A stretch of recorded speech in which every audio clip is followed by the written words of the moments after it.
Savitri silks చేనేత వస్త్రాల అద్భుత ప్రపంచం. సంప్రదాయం స్టైల్ ఒకే చోట.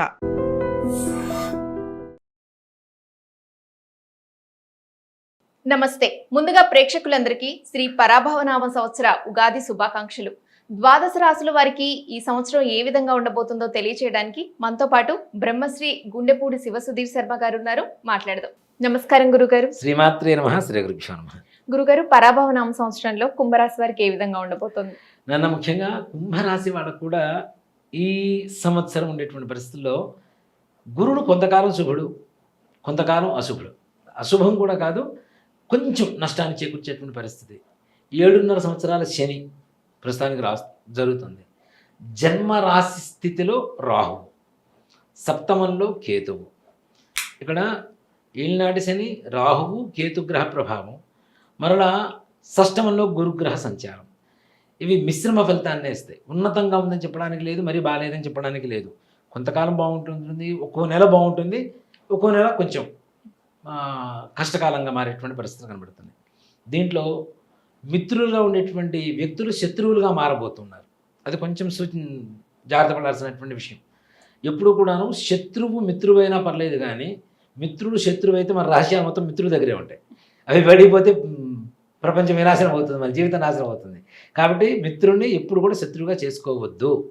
కాబట్టి అంటే చిన్న మాట చెబుతాను నాన్న, ఒకసారి మిత్రత్వం మొదలుపెట్టిన తర్వాత, స్నేహం చేయడం మొదలుపెట్టిన తర్వాత జీవితంలో చేసే ముందు ఆలోచించుకోవాలి, వాడితో స్నేహం చేయాలా లేదా అని. చేసిన తర్వాత ఇంకా వదలకూడదు. ఇక వాడు చెడ్డవాడైనా మనం మోస్తూనే ఉండాలి. అదే స్నేహం అంటే. కాబట్టి మిత్రులు మాత్రం శత్రువులుగా మార్చుకునేటువంటి ప్రవర్తన మీ దగ్గర వస్తుంది. కొంచెం జాగ్రత్త. వాళ్ళు కూడా మిమ్మల్ని చూసి అసూయ పడుతూ ఉంటారు. తద్వారా కూడా కొంత శత్రుత్వం పెరిగేటువంటి పరిస్థితులు ఉన్నాయి. కొంచెం మాట్లాడటం, మంచిగా ప్రేమగా మాట్లాడుకుంటే బాగుంటుంది. అలానే కుటుంబంలో కూడా ఉండేటువంటి సమస్యలు ఏవైతే ఉంటాయో అవి కూడా తొలగిపోతే అందులో ఆనందదాయకంగా ఉంటారు.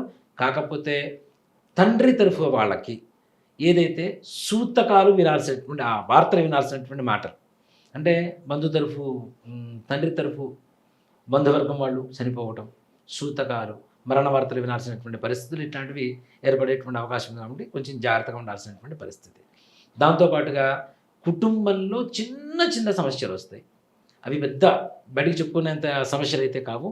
వీటిల్లో కూడా సమర్థవంతంగా తెలివిగా మాట్లాడుకుంటూ, ఇతరులను నొప్పించక తానొప్పక తప్పించుకు తిరిగివాడు ధన్యుడు సుమదే అని వాళ్ళని నొప్పించకుండా మాట్లాడుతూ ముందుకు వెళ్తే బాగుంటుంది.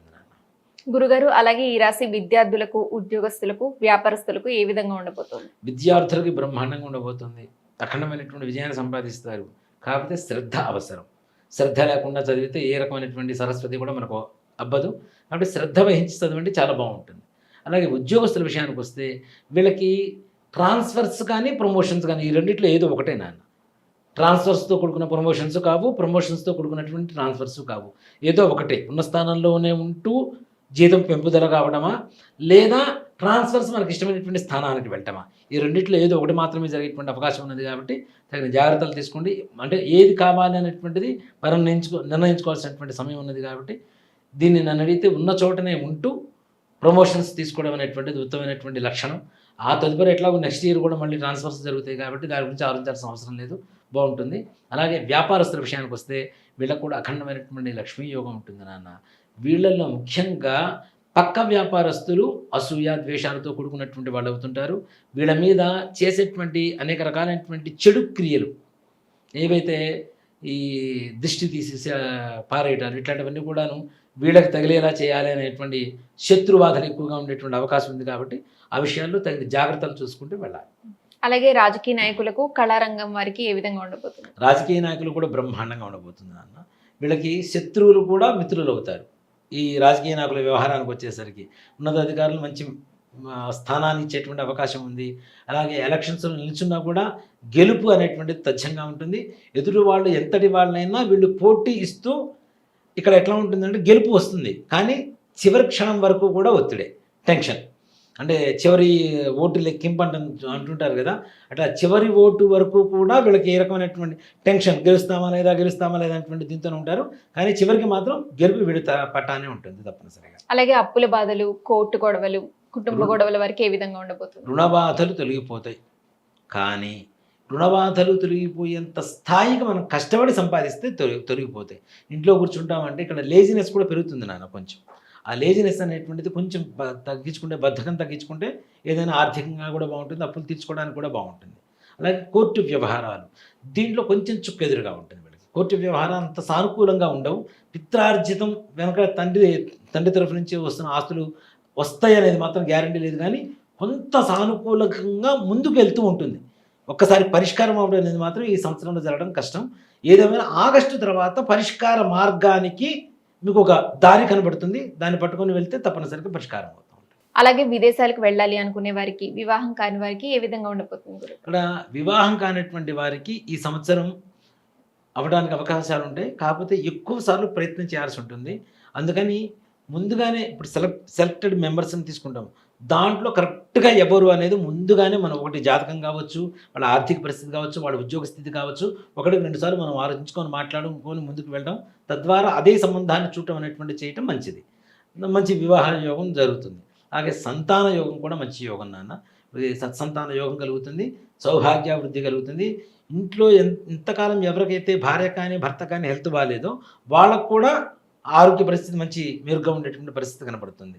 అలాగే ముఖ్యంగా నాన్న రైతులు కావచ్చు, రియల్ ఎస్టేట్ బిజినెస్ వాళ్ళు కావచ్చు, వీళ్ళకు కూడా అఖండమైనటువంటి రాజయోగం కలగబోతుంది.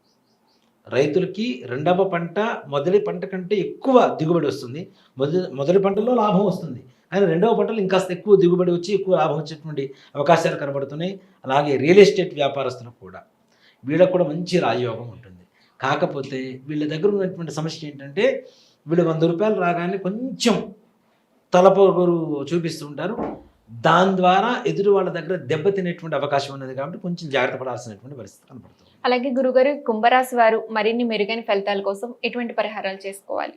కుంభరాశి వాళ్ళనన్న ప్రతి శనివారం శివాలయం దర్శనం చేసుకుంటూ, మనకు వడలు ఉంటాయి కదా, వడలు తయారు చేసి మినప వడలు ఉంటాయి. ఈ మినప వడల్ని 18 వడలు చేసుకొని రాహుగ్రహం దగ్గర పెట్టి నైవేద్యం పెట్టి ప్రదక్షిణాలు చేసి చక్కగా బయటకు వచ్చి ఆ మినప వడలు ఒక 18 వడలు ముష్టి వారికి పంచిపెట్టడం బయట బీదనారాయణులు, దాంతోపాటు కాయిన్స్ ఇవ్వడం. ఇలా ప్రతి శనివారం చేస్తే వీళ్ళకు ఉండేటువంటి సమస్యలన్నీ కూడా తొలగిపోయి ఇంకా ముందుకు వెళ్ళడానికి అవకాశం కనబడుతుంది.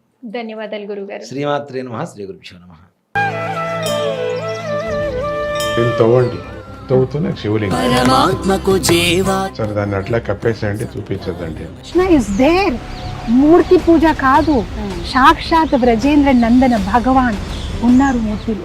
ఏమీ ఆశించకుండా ఆరాధించే వాళ్ళు కూడా ఉన్నారా ప్రభుజీ? నిజమైన భక్తి అంటే మనకు తెలియదు కాబట్టి